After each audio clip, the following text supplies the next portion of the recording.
Put the kettle on, it's snippet time.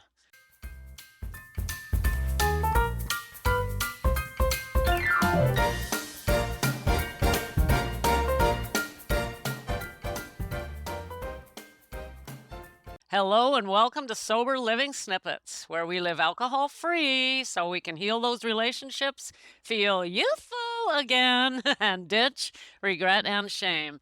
Gals, I'm Becca Jacobson and I got a snippet for you. Welcome if you're new. Welcome to Snippet Land. If this is like the first snippet you're ever hearing, man, are you in for a treat? Well, what can I say? I like the snippets. I'm proud of them. You have found a gem, and I hope you enjoy them. Welcome to Snippet Land. Gals, yesterday I got pretty hot and heavy on you.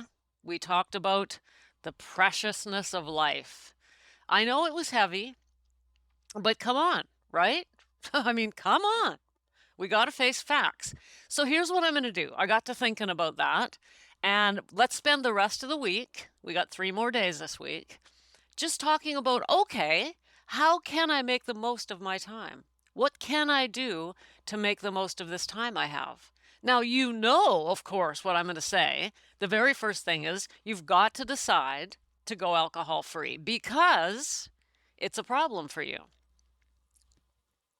If it wasn't, you wouldn't be hearing my voice. So we know that alcohol is going to waste our time, our health, our relationships, all of it. So that's not what this snippet is about. So I just wanted to mention that goes without saying that we've got to figure out how to live alcohol free. And I've already told you in a million other snippets that the way to do that is get help. And that is the beginning and the end of the story. It's not really. I could talk a lot more about it, but that's not what this snippet's about. You need help. You need help, okay?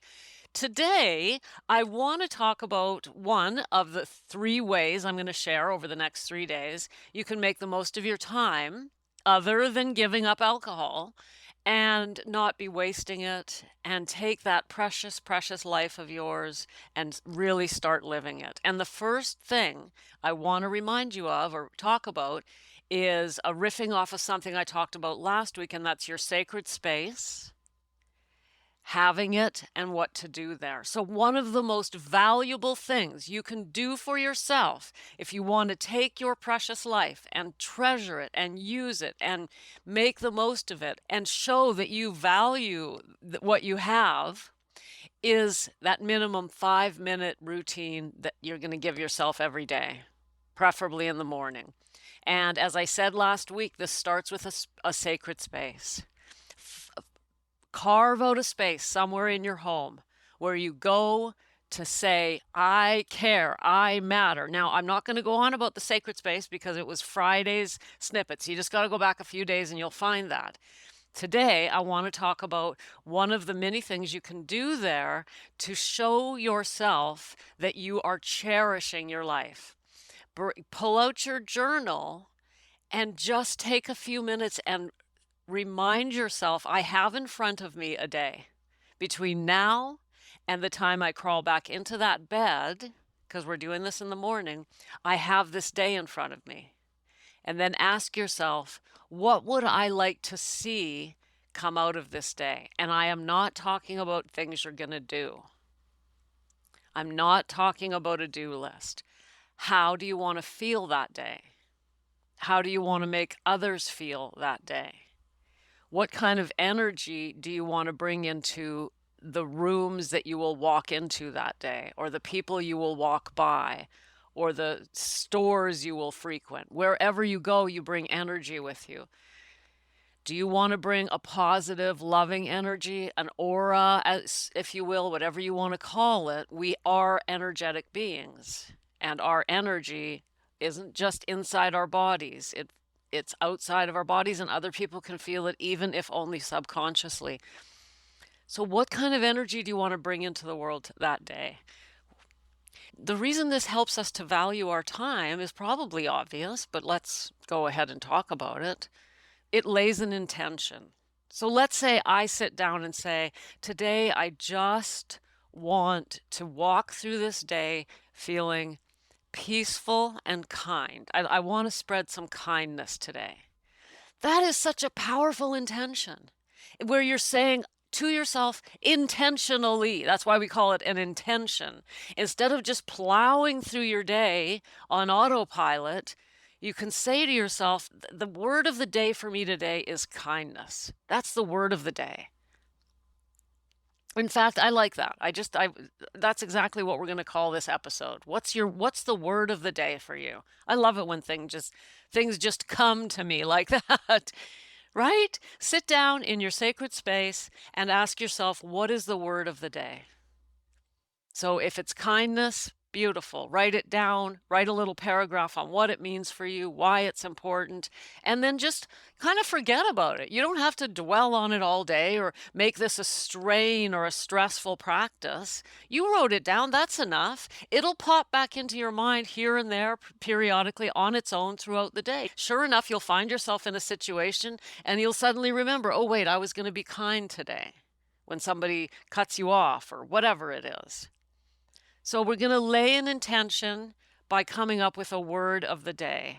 And that, my dears, is one way of many we can be using this precious life of ours instead of just abusing it and throwing it away. Remember, we want to invest our time, not spend our time. Time should never be spent. We should never spend money. We should never spend time. Ever. It should always be invested. And doing this practice, I mean it from the bottom of my heart when I say 5 minutes is enough. You can do longer. I'm saying that just for those of you who say, I don't have time. Everybody can find 5 minutes. Everyone. So you don't get to say you don't have time. That's why I don't tell you to sit there for an hour. Do what you want, but 5 minutes is enough. And this 5-minute practice of a word of the day, and you can start putting that in your journal. What's the word of the day? Today, the word of the day, or you could call it, if you prefer, what's the emotion of the day? The emotion of the day is patience.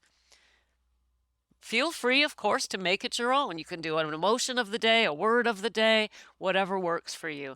But what you're doing is being intentional, and that means you're not just plowing through your life on autopilot. You're not wasting any time. You're investing your time because as you move through that day, you're doing more than one thing. You're not only growing as a human, but you're helping other humans grow.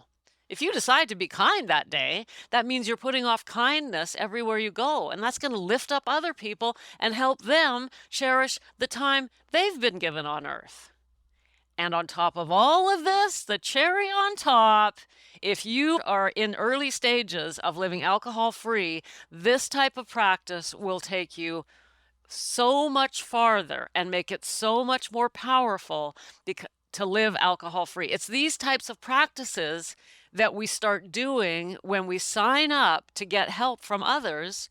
When you sign up to get help from me, for example, and you stick with it because you have authentic accountability, you've got others on your side, everyone else is doing it, and you're not alone, and you don't forget, and you don't just give up and get frustrated and go, screw it, I've had enough of that, I'm tired, I don't want to do it, because that's what happens when we try and do things alone. So there it is, one of many, many ways we can make the most of our lives. Tomorrow, I'll give you another one, and we'll close off the week on Friday with a couple of more.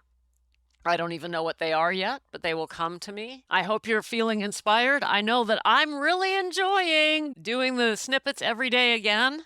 Yesterday was amazing, and just think, if I hadn't done a Tuesday snippet, we wouldn't have got that snippet because they come to me. I do not plan these in advance in the sense that, weeks in advance, and I don't write scripts, and I just say a little prayer, take a few deep breaths, and turn on them. I have an idea, just a little nugget, sometimes a word, one word on a paper, the word time. And then I start talking. And what comes to me is what you need to hear. I know that. I can feel it. And I'm honored to be divinely inspired because I do believe that I am divinely inspired. And so are you, my dear. Connect to Source and you will be divinely inspired to make the most of these 80-odd years you've been given on this planet. See you tomorrow with more ways we can make the most of our time. Thanks for popping in. Be sure to come back tomorrow so we can keep your head on straight. Sending you buckets of love.